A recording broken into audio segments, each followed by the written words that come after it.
اپنے اختیارات سے بہت بڑھ کے کھیل رہے تھے. یہ آئے روز پوڈکاسٹ کر رہے تھے, پری ٹرائل ججمنٹس دے رہے تھے ساتھ کے خلاف. ایک بندہ جو 15 سال سے 10 سال سے یوٹیوب پہ کام کر رہا ہے, اس کی لیگل انکم اس کے پاس آ رہی ہے, ٹیکس ڈیڈکشن کے بعد آ رہی ہے, آپ کیسے سیگریگیٹ کریں گے اس کو؟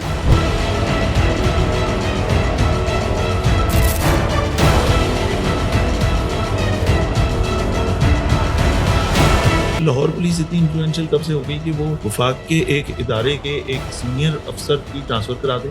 جو عوام کی رائے ہے بالکل ٹھیک ہے اور ٹھیک کرتے ہیں.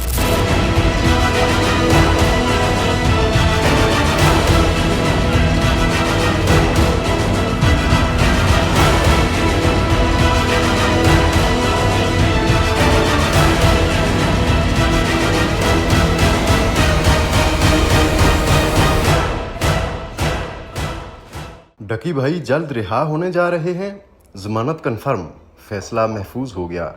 ڈائریکٹر NCCIA کے تبادلے کے پیچھے چھپی کہانی سامنے آ گئی. ایک عمل جو FIR کے اندراج کے بعد غیر قانونی قرار دیا گیا, اس پر مقدمہ کیسے بنتا ہے؟ سوشل میڈیا انفلوئنسرز کو نکیل ڈالنے کے لیے یہ اقدام کیا گیا. وکیل نے اصل کہانی بتا دی. NCCIA کے ڈائریکٹر سرفراز چودھری کا تبادلہ یا جبری رخصت. وجہ جنت مرزا اور متیرہ کو سرو ہونے والے نوٹسز یا لاہور پولیس کے ساتھ انبن. کس کا دباؤ تھا؟ DGI آپریشن فیصل کامران کیا کہتے ہیں؟ اس پر ڈکی بھائی کے وکیل کی کیا رائے ہے؟ جانتے ہیں آج کی اس ویڈیو میں. بائنری ایپ کی تشہیر کے جرم میں پابند سلاسل ڈکی بھائی کا کیس زبان زد عام ہے, مگر شاید اب ڈکی بھائی جلد رہا ہونے جا رہے ہیں. اب تک کی آخری سماعت میں ان کی ضمانت پر فیصلہ محفوظ کر دیا گیا ہے. ان کے وکیل نے میڈیا سے بات کرتے ہوئے کہا کہ ہم نے پاکستانی قوانین کے مطابق تمام تر عدالتی ضروریات پوری کر دی ہیں, جبکہ دوسری طرف سے بہت سی چیزیں نامکمل ہیں.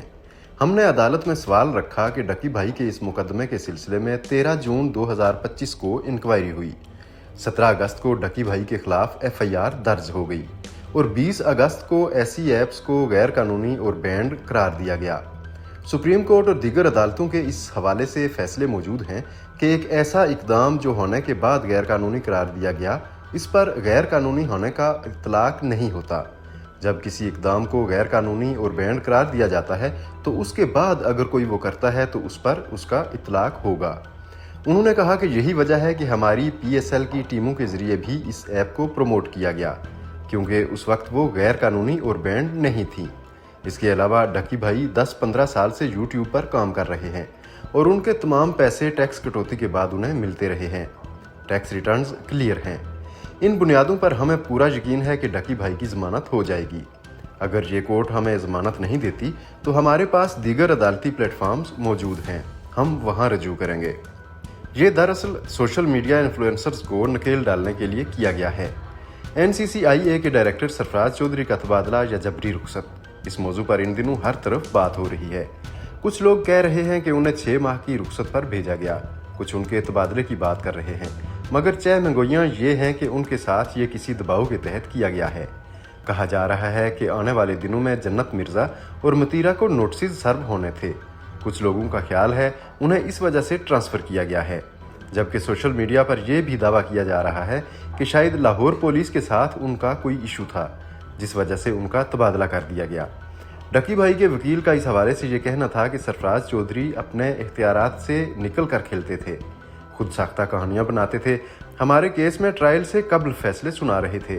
ان کے نوٹیفیکیشن کے مطابق مس کنڈکٹ کا معاملہ ہے. اس حوالے سے DIG آپریشن فیصل کامران نے واضح موقف اختیار کرتے ہوئے کہا کہ سرفراز چودھری کا لاہور پولیس کے ساتھ کوئی معاملہ نہیں تھا. ایک انٹرویو میں انہوں نے کہا کہ سرفراز چودھری ایک وفاقی ادارے کے سینئر آفیسر ہیں. پنجاب پولیس یا لاہور پولیس پابند ہے کہ کسی وفاقی ادارے کو اسسٹ کرے, مگر ایسا نہیں ہے کہ لاہور پولیس اس قدر طاقتور ہو گئی ہے کہ ایک وفاقی ادارے کے افسر کا تبادلہ کروا دے. یوں انہوں نے اس تبادلے سے لاہور پولیس کی لا تعلقی کا واضح طور پر اظہار کیا ہے. کیا ڈکی بھائی ضمانت پر رہا ہو جائیں گے اور سرفراز چودھری کے تبادلے یا رخصت کے پیچھے کیا کہانی ہے؟ یہ سب آنے والے دنوں میں سامنے آ جائے گا. ویڈیو پسند آئی ہے تو لائک اور شیئر کر دیں, اور مزید ایسی ویڈیوز کے لیے PZ پرائم سبسکرائب کر لیں.